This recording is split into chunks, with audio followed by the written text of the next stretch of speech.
Coach, game 2 action against the Chicago Wolves here tonight. The Wolves coming out with another firestorm in that first period. Compete, I know, is the buzzword around the locker room here these last couple of days. How do you feel like the Wolves and the IceHogs battled away and that first period became what it was?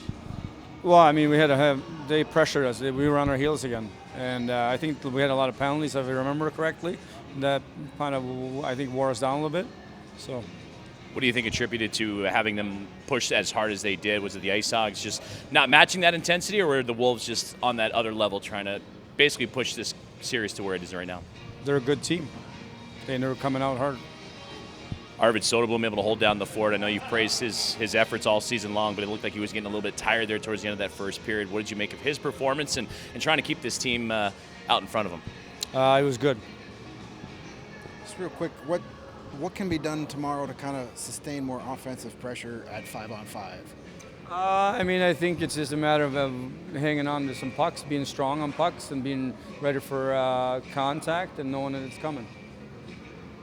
You get a power play goal, your first of the postseason. Alec Regula going coast to coast with an assist from Arvid. Speaking of Arvid Soderblom, Regula seems to make a habit of being able to work the puck in the offensive zone like that. What did you think of his goal?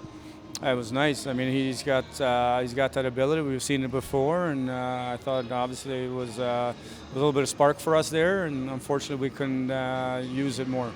Second and third periods, it seems like things calmed down a little bit more. Anything said or adjusted in that intermission during the first or second to maybe even things out a little bit more? Well, we just talked about getting back to our game. We were down 2-0. We knew we didn't play well, but you're on the road, and it's how you handle it and how you respond to stuff.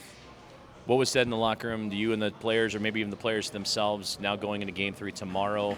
Down 2-0 in the series, pretty much must win from here on out, but you get to go home, though. Yeah, you don't lose the series until you lose at home, right? So we're going to go home tomorrow and win the game, and then we're right back in the series. On the lineup front, you lost Cameron Morrison, or at least did not see him very much in that third period. Andre Alsbaum making his return. First with Cameron, what can you tell us about him? Is he okay, or why didn't we see him? Yeah, we'll evaluate and see how he is in the morning.